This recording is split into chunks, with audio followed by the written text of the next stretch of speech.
Serbisyo Publiko. Aksyon Radio! Sa Bacolod, Aksyon Radio! Aksyon Radio!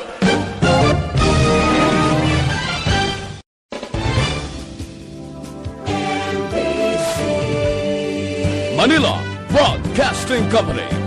Sa balita, komentaryo, isyu, serbisyo publiko. Aksyon Radio! Sa Bacolod, Aksyon Radio! Aksyon Radio!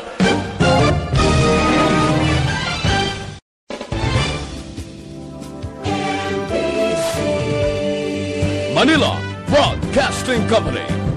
Sa balita, komentaryo, isyu, serbisyo publiko. Aksyon Radio! Sa Bacolod, Aksyon Radio! Aksyon Radio!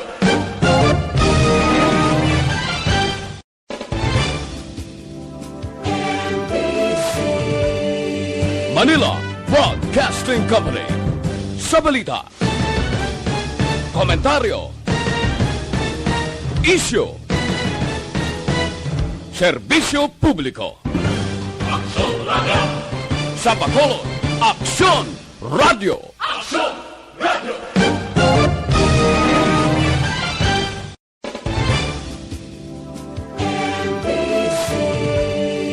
Manila Broadcasting Company. Sa balita, komentaryo, isyu, serbisyo publiko. Aksyon Radio! Sa Bacolod, Aksyon Radio! Aksyon Radio!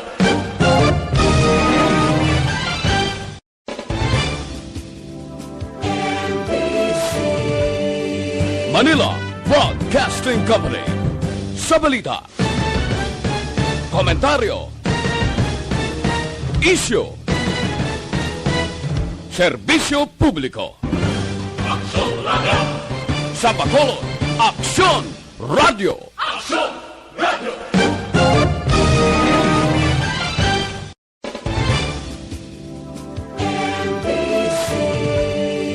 Manila Broadcasting Company.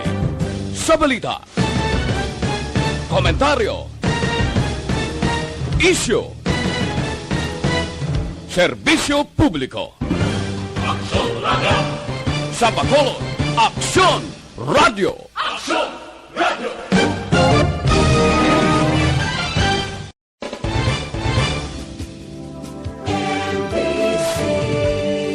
Manila Broadcasting Company. Sa balita, komentaryo, isyu, serbisyo publiko. Aksyon! Lasay sa 5 Aksyon Radio Philippine Standard Time. Ang oras ginadulong sa inyo.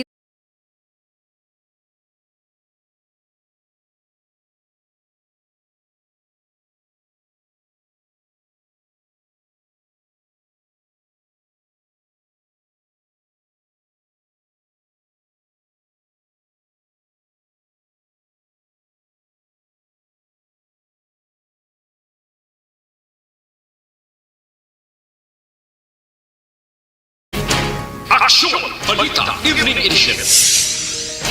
Magadulong sa inyo sang mga nagapanguna nga balita lokal, national, international, sports, kag entertainment. Aksyon!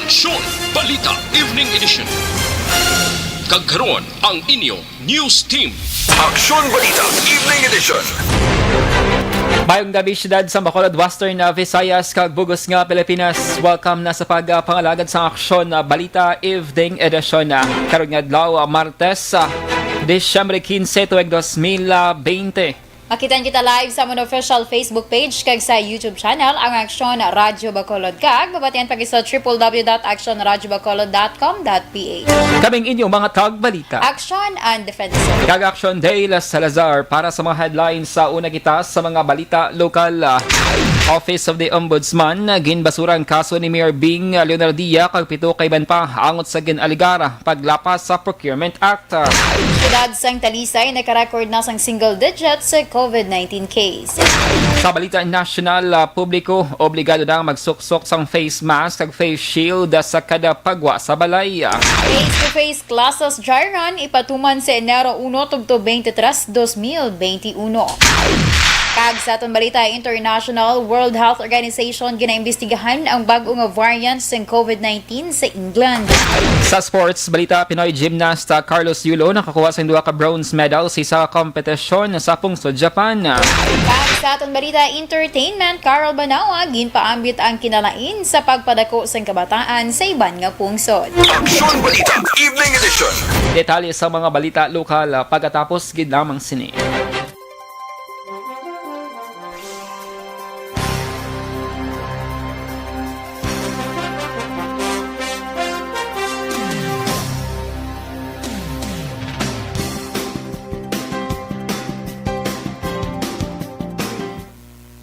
And Merry Christmas! Advance Merry Christmas! Happy New Year sa mga ka-action namon nga naka-monitor via online sa ato sa nga Facebook, sa YouTube channel ko sa www.actionradiobacolod.com.ph. Excited na action-an ang mga Pinoy nga magwa sila nga balay para hindi maglagaw, kundi para magsimbang gabi karon nga kaagahon. Bakal bakal mga gifts na action day.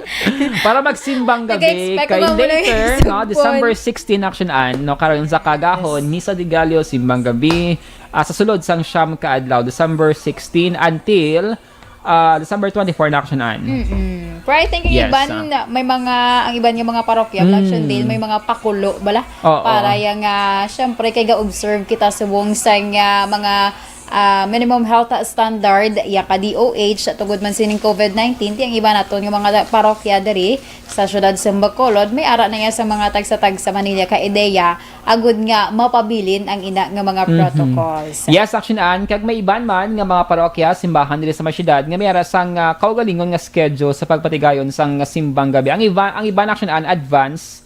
Hindi siya kagahon kundi may ara hapon, may ara tungang sa gabi. So depende ang importante dira is hindi lang dinaguso, maggutok sa sulod sang simbahan. Kag muna niya sok lang sang face mask kag face shield action-an samtang ginapatigayon ang nga tradisyon no sa mga Katoliko. Yes, action day importante gid ina bisan tuod nga may ara sang pandemic basta obserbar gani ang mga kaangay sini nga mga season we action na daily ang mga Katoliko especialmente do na ba kumbaga sa mga Pinoy nga kung anong mga nakaandan despite sa mga just like sining pandemic pero sige Japon ngita gid paagi agud iya nga matigayon. Anyway, dili na kita action day sa iban pa naton nga mga ka-action nga naga-monitor sa subong iya nga gabi sa aton man program for Aksyon Balita Evening Edition. Mayong gabi sa tanan nga naga-monitor sa sininga tinion ilabi na gid sa mga ka-Energy Fans Club members. Sila nga president sa kay Dennis Tibor Romas sa San Enrique, sa ilang vice president sa kay Regentan Villalon, sa may manaplakag sa ilang secretary dire sa Kawayan sa kay Anthony Jones Havillo Ceblano. Siyempre sa kay Rodinin Alvarez sa Bayabado, good evening. Mama Alec, good evening man. Sa kay Sir Alex Montesa, mayong gabi kag bukada mo sa inyong mga heart. Lain-lain pa na color. Sa ka paryente ko da kay Sheikh Sean Defensor. May nanda nga pag-monitor tamyaw ya sa manapla ang Gordon family kag Defensor family kag pa shout out na nako na dayon sa iyaman nga junior nga si Alimar Gordon. Salamat gid. Siga madamo man nga salamat. Sa kay John Rev Cruzata, good evening. Mga action gwapo kag gwapa gid. Thank you so much, Char. Sa kay Ma'am Christina Minyas Villalobos, mayong gabi action-an kag action dale from Pandanon na DSB. Kag sa iban pa naton nga naga-monitor dira gali sa Barangay Felisa sa ila dira ni Kimberly Mata kag Mata and Pama family as well as sa Bacalde family. Mayong gabi dira sa inyo. And standby na para sa aton sini mga balita lokal.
Aksyon Radio Philippines, Standard Time, alas 6:13 kagaron sa detalye na sang mga balita lokal. Ginbasura sang Office of the Ombudsman ang kaso kriminal kag administratibo nga ginfile bago kay Mayor Bing Leonardia kalpido kay ban pa angot sa ginaligar pagbaylar sang Republic Act 9184 o Procurement Act sang 2007. Lakip sa mga respondents sa kaso mo Sunday anay City Accountant Eduardo Ravena, anay Secretary to the Mayor Godwin Efras, anay Vice Mayor Redecito Novero, anay City Administrator Lorando Dilaga, anay Vice Mayor Jude Tadeo Saison, anay OIC sang Management Audit Services Office Ricardo Dahil kag anay Secretary to the Mayor Rogelio Balo.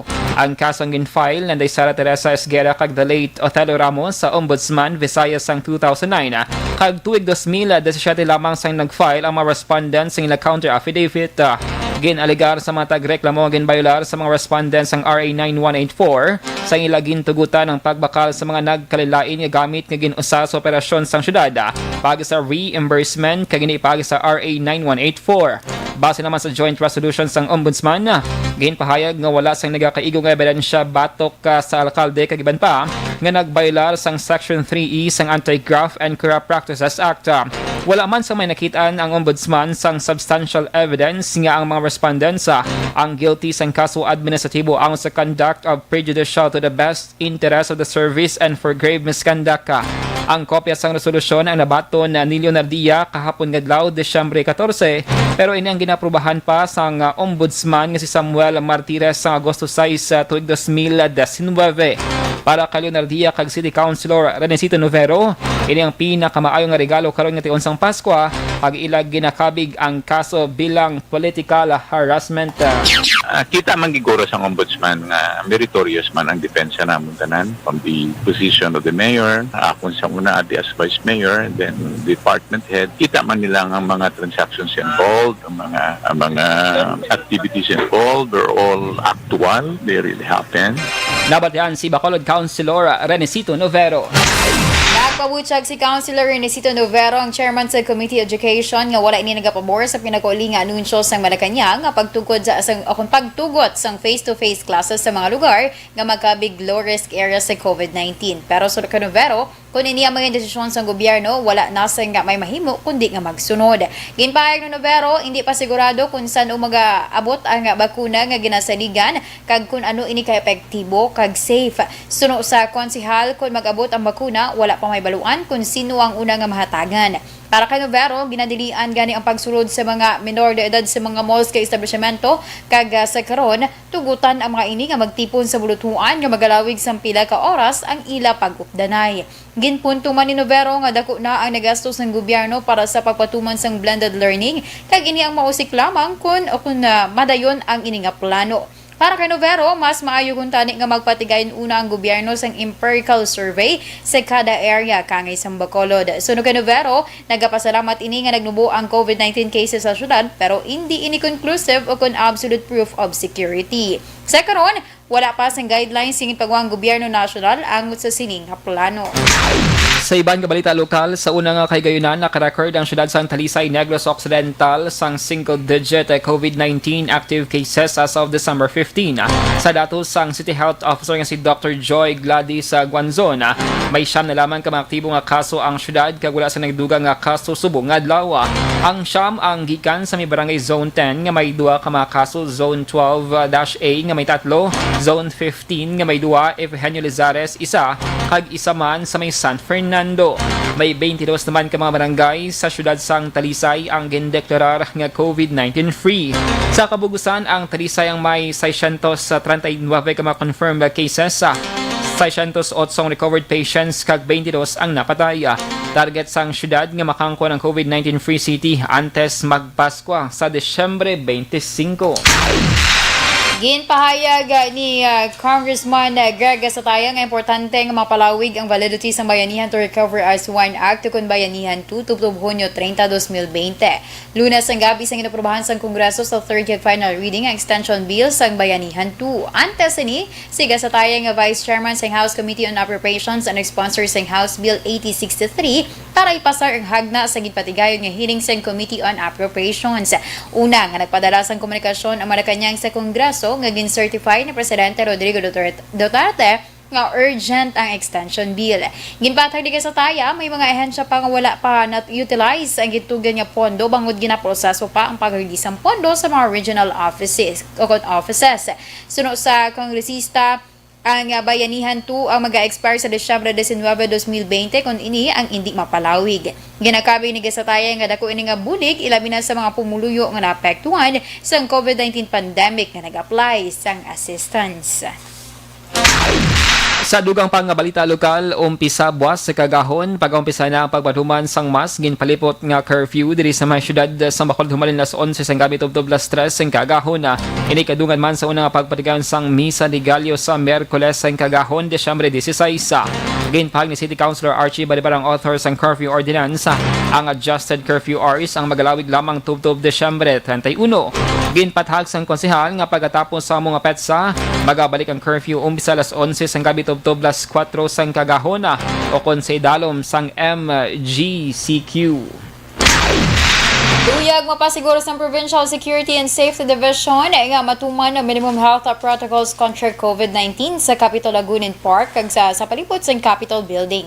Ini kasunod sa pag-umpisa sa ginatawag nga Paskwa sa Kapitolyo. Sa diin, dungan nga ginpasiga mga Christmas lights kagabi. Sunod kay PSSD Head Rinelo Lastiere, may siyam ka mga security guards nga naka-assign sa Lagun nga mo ang magabulos-bulos sa pag-duty kag pagpasiguro nga matuman ang mga protocols sa mga nagasulod nga bisita.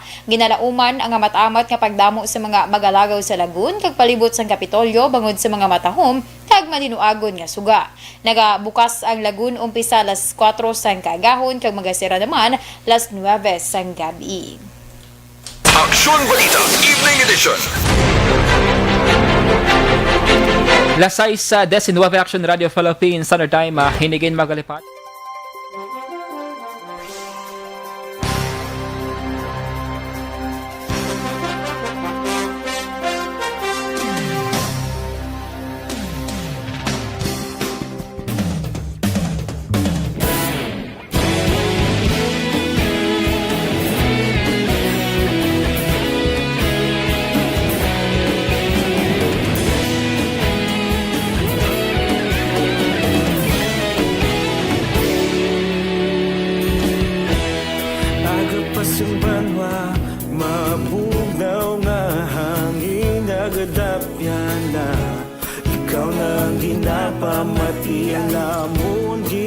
Sandigan tingog sang probinsya kamatuuran ginapalap na minsay nga may dala paglaom kag kasanan tinuig na nagligan ikaw gihapon ang ako nga istasyon sa pagbudlak sang adlaw sa pagtuhaw sang biton mga balita may dala inspirasyon Aksyon Radio Bacolod man sa gihapon padayon Aksyon Radio Bacolod sa luto sa imo padayon Aksyon Radio salamat sa pagserbisyo. And we are back mga ka-aksyon sa second portion sa atong singing greetings sa online pag-recognize sa mga ka-aksyon natin sa mga ka-energy natin no? Sa pag-suporta sa atong sininga Facebook Live and Evening Newscast karon nga Tuesday night. Good evening lang kay Terry Sempron Yong, good evening Action Dale and Action Anna. Araman si Ma'am Elizabeth Malakagamala, good evening Miss Ann, stay safe and healthy, God bless you. And good evening man kay Sir Vivencio Salcedo nga naka-tune in na tonight sa atong sininga evening newscast no. So padayon lang sa pag-comment down no sa inyong mga greetings sa kung may mga pamangkot kamo dira go lang no sa comment section sa atong sininga Facebook Live kay hatagan naton try naton nga hatagan sang pagtamod ang inyo sininga mga greetings Action An. Continue kuno. And syempre, araman si Ma'am Christine Menyez Villalobos from Pandanon, DSV. Good evening dira sa inyo. And sa mga luyag mag-join sa Energy Funds Club, i-search nyo lang ang Energy Funds Club no sa Facebook. Kag magpamiyembro no kay welcome kamo dira sang nagaamat-amat dako kang nagagrow no ang mga miyembro ang ini nga grupo Energy Funds Club ang grupo nga naga-support sa DYEZ Aksyon Radio Bacolod. Saka Ma'am Roda Sevilla Ramos, pag-greet family Ramos kag Sevilla sa barangay Abuanan, Bagos City. Mayong gabi lang dra kag mayo lang nga pag-monitor sa barangay Abuanan, Bagos City. Isa kay Terry Simpron Yong nga naga-monitor man. Kay Ma'am Elizabeth Malaka Gamala, good evening. Hello, Connection Dale. Stay safe always. God bless you. Ang bali Ma'am Elizabeth. Yes. Salamat gid and standby na maka-aksyon na para sa aton sini mga balita nasyonal.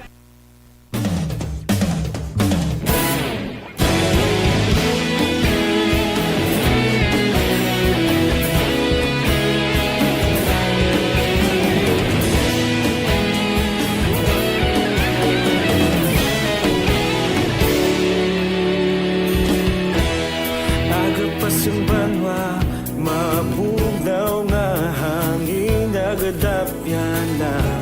Ikaw nang ginapamati, alamon ginasandigan.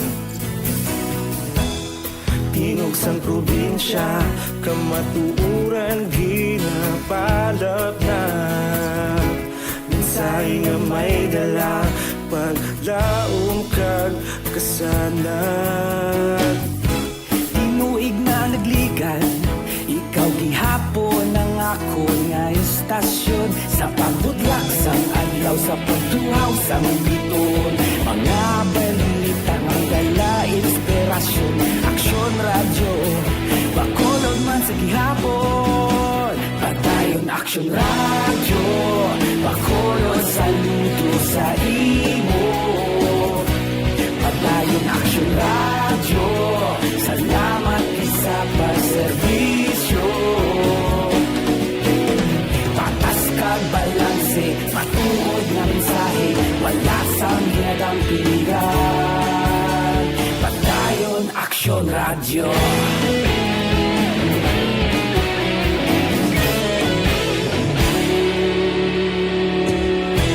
Bacolod nun kag Negrosanon, inyong pamatian.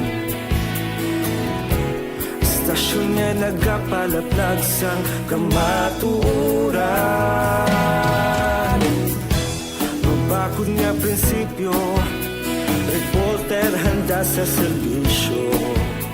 Kahapon, karon kag sa gihapon, kita magapadayon. Tinuig na nagligan, ikaw gihapon ang ako nga estasyon. Sa pagbutlak sang adlaw, sa pagtuhaw sang biton. Mga balita na may dala, inspirasyon. Aksyon radyo, Bacolod man sa gihapon. Padayon Aksyon radyo, Bacolod saludo sa imo. Padayon Aksyon radyo, salamat sa pagserbisyo. Patas kag balanse, matuod na mensahe, wala sang ginadang piligan. Padayon Aksyon radyo. Una sa balita, una sa aksyon, sa Bacolod Aksyon Radio.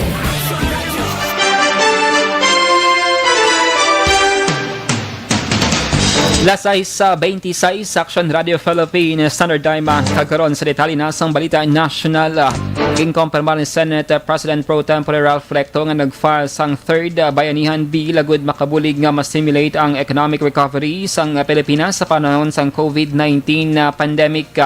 Suno sa senador ang bayanihan 3 ang magatigana sang 400 bilyones pesos sa diin dako nga bahin ang magakadto sa pagbakaw sang COVID-19 vaccines. Sa itong bulan sa Nobyembre, ginpahayag ni Finance Secretary Carlos Dominguez III nga may 73.2 billion pesos ang kinahanglan sa pagbakal sang COVID-19 vaccines para sa 60 milyon ka mga Pinoy. Gintalana sa Enero 11 to 23 sa 2021 ang dry runs ang face-to-face classes sa mga pinili nga eskwelahan nga may manubo nga risgo sa COVID-19. So naka-presidential spokesman Harry Roque ang dry run i-monitor sa Department of Education kag COVID-19 National Task Force. Ang ulihi nga simana sa Enero 2021 ang gintigana para sa pagpasa ng reports angod sa resulta sa dry run kag evaluation para sa pinal nga rekomendasyon sa kay Presidente Rodrigo Duterte. Samtang gina-require na sa karon ang tanan nga magsuksok sang face mask kag face shield sa kada pagwa sa balay sa handom sang gobyerno nga mapaginhagan ang paglatas ng COVID-19 subong nga holiday season. Ginanunsyo ni Presidential Spokesman Harry Roque subong adlaw ang pahayag sa kadlaw pagkatapos ang pagsapol man sang Interagency Task Force for the Management of Emerging Infectious Diseases. Sadto ang gobyerno ang nag-require lamang sa pagsuksok sang face mask o face shield sa pagsulod sa mga establishmento.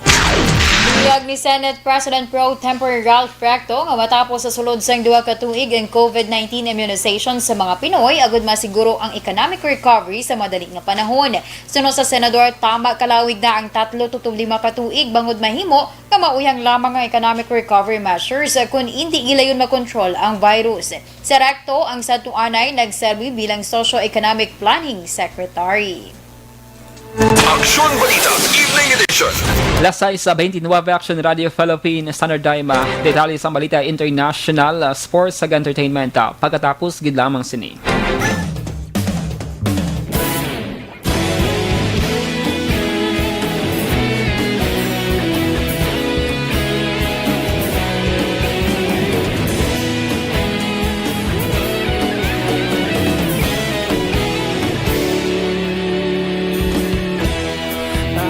Simbanwa, mabugnaw nga hangin nagadapyan na ikaw nang ginapamatian namon ginasanligan.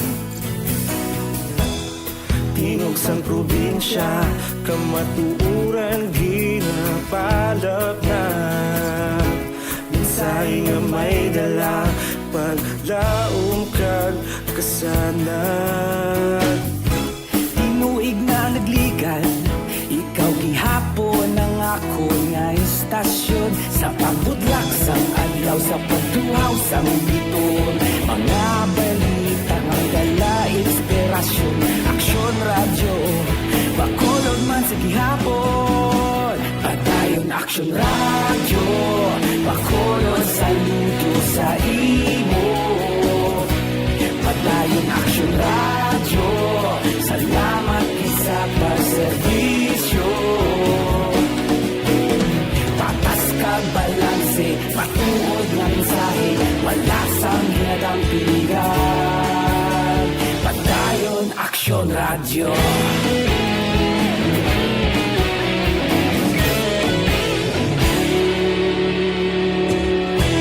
Pagkolon kag Negrosanon, inyong pamatian. Stasyon nga nagapalaplag sang kamatuuran. Mabakod nga prinsipyo, reporter handa sa serbisyo. Kahapon, karon kag sa gihapon, kita magapadayon. Tinuig na nagligan, ikaw gihapon ang ako nga istasyon sa pagbutlak sang adlaw sa pagtuhaw sang biton. Mga balita na may dala inspirasyon, Aksyon Radio, bakolon man sa gihapon. Padayon Aksyon Radio, bakolon saludo sa imo. Padayon Aksyon Radio, salamat sa pagserbisyo. Patas kag balanse, matuod na mensahe, wala sa ginadang piligan.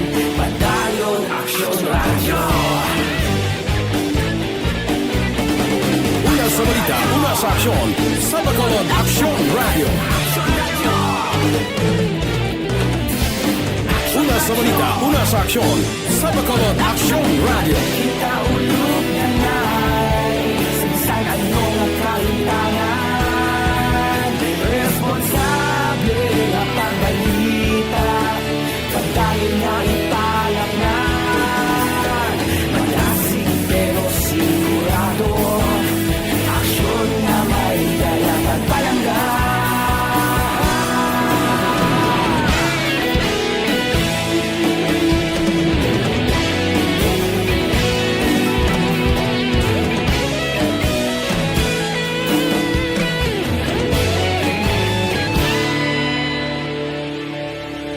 Padayon Aksyon Radyo, bakolod saludo sa imo.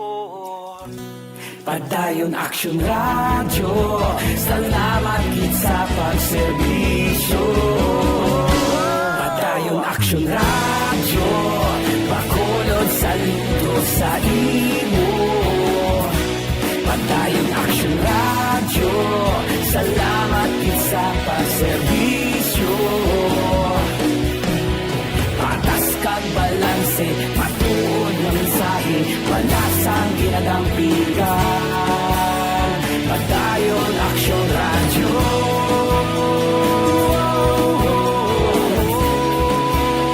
Padayon Aksyon Radyo.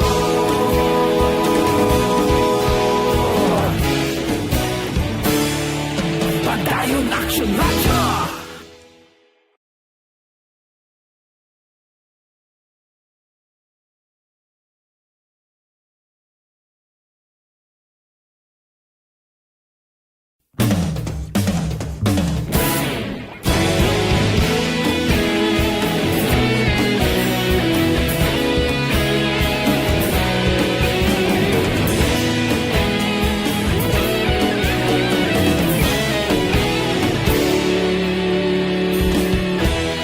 Agapasang banwa, mabugnaw nga hangin nagadapyan na.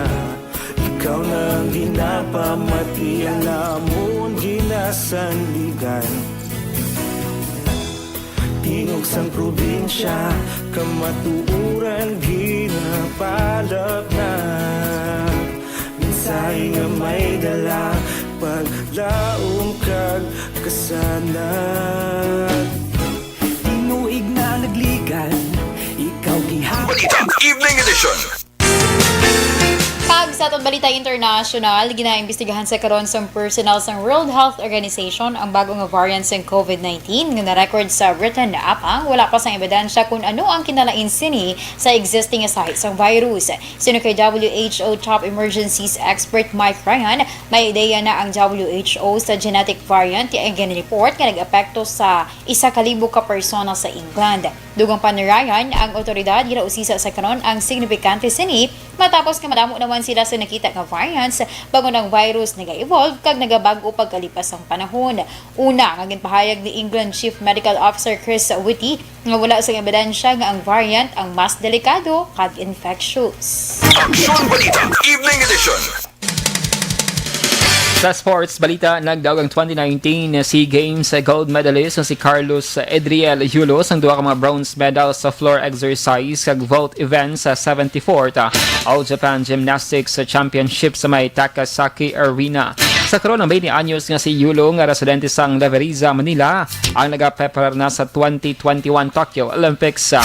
Sa iban nga balita sports, ginatinguan pa sang Houston Rockets nga makumbinser si James Harden nga magapabilin sa team pagi sa pag-import kay John Wall gikan sa Washington Wizards. Sunod sa report, si Harden ang nagtambong sa late sa training sang camp sa Rockets sinik nga semana. Luyag sinisang fresh start base man sa gin-reports ng pila ka media outlet. Nagwa man ang report ng Brooklyn Nets kag Philadelphia 76ers ang nagapakig-angot man kay Harden para sa trade. Aksyon Balita Evening Edition. Kag sa aton Balita Entertainment, ginistorya ni Carol Banawa ang iya parenting style sa iba niya pungsod kag batiman ang iya mga notisyahan nga pagbag-o sa ilang nga henerasyon. Ginako ni Carol nga nainang paagi sa pagpadako kag pagdisiplina sa mga kabataan sa karon nga naga-star o kun sa diin, naga-star sila subong sa US. Nagstylo si Carol sa US kung kuning nga bana nga si Ryan Crisostomo para dito na nga mga buhi. Sanday Carol kag Ryan ang may duha ka mga kabataan nga sanday Chelsea kag River kag ginapaabot naman nila ang ikatatlo nga baby sa 2021. Aksyon Balita Evening Edition. Lasay sa 37 Action Radio Philippines Standard Time, hinyo na batihan ang kabugusan ng mga balita sa Aksyon Balita Evening Edition. Karong nga Adlaw Martes, Desyembre 15, 2020. Saluwat kaming inyo mga tagbalita. Aksyon AnnDefensor. Kag Aksyon DaleSalazar. Una sa balita, una sa Aksyon. Sa Bacolod Aksyon Radio.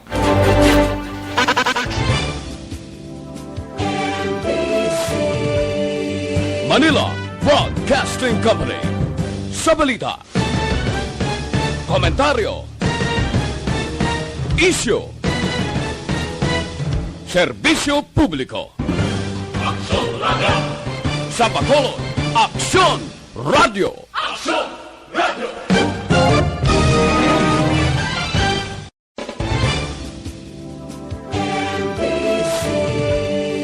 Manila Broadcasting Company. Sa balita. Komentaryo. Isyu. Serbisyo Publiko.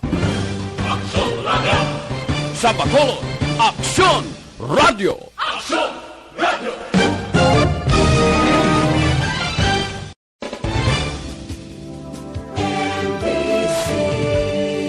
Manila Broadcasting Company. Sa balita. Komentaryo. Isyu. Serbisyo Publiko. Aksyon Radio. Sa Bacolod, Aksyon Radio. Aksyon Radio.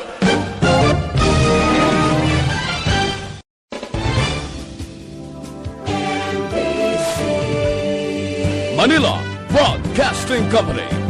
Sa balita.